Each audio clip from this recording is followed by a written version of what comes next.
It's Winnie the Pooh's favorite treat. It's sweet and sticky, and it's all produced by an industrious and intelligent insect whose miniature society is one of the most sophisticated in the animal kingdom. It all begins in a field where worker honeybees suck nectar from flower blossoms such as clover. They store it in their honey sac, then return to the hive where other worker bees suck it out and chew it, breaking down the nectar's complex sugars into two simple sugars called glucose and fructose. The bees then deposit the nectar into the cells of the wax honeycombs they've built. They fan it with their wings until most of its water content evaporates in the warm air of the beehive. What's left is thick and gooey honey. The bees then cap each honey-filled cell with beeswax. That's when the beekeeper steps in. Bees will sting if taken by surprise, so the beekeeper sprays the hive with smoke from burning pine needles, a scented warning that foreigners are about to enter the hive. Inside the hive are wooden frames hanging side by side, each holding a honeycomb. A hive can house hundreds of thousands of bees, all descendants of the prolific grand poobah of beedom, the queen bee. She's the big one in the middle.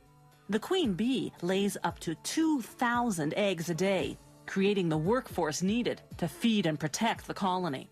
But the beekeeper tricks the colony's defenders. He replaces the hive's cover with a device called a bee escape, which smells like cherries. Bees dislike the scent, so most fly to the bottom sections of the hive. Another warning spray, and the beekeeper removes the bee escape. Now he can escape with the honeycombs.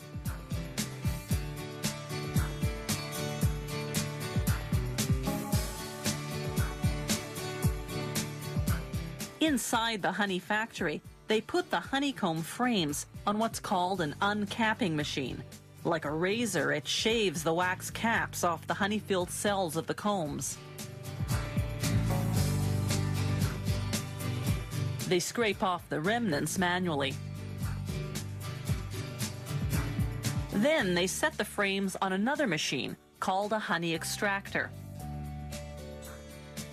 It spins the honeycombs until all the honey is forced out of the cells. Afterwards, they filter the honey to remove any pieces of wax capping that slip through. Then, the honey is ready for bottling.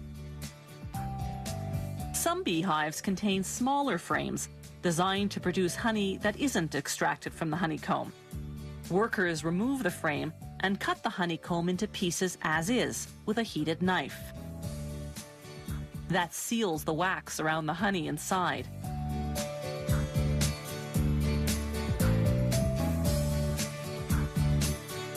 You eat it, wax and all. The beeswax lining of the honeycomb goes to make candles, furniture polish, lipsticks, and other products.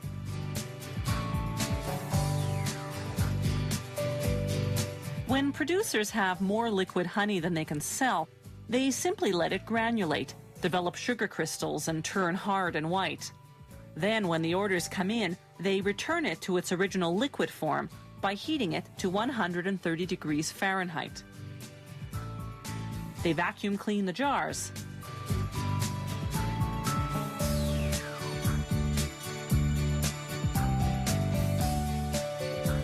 Then fill them.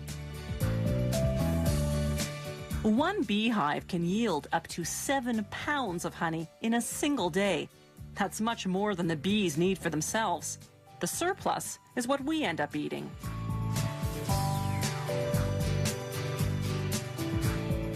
Honey production today is both efficient and humane. For centuries, the only way to harvest honey from hives had been to kill the bees. Then, in 1851, an American beekeeper invented a way to get the honey, yet spare the bees. His method, with the removable honeycomb frames, is the one we still use today.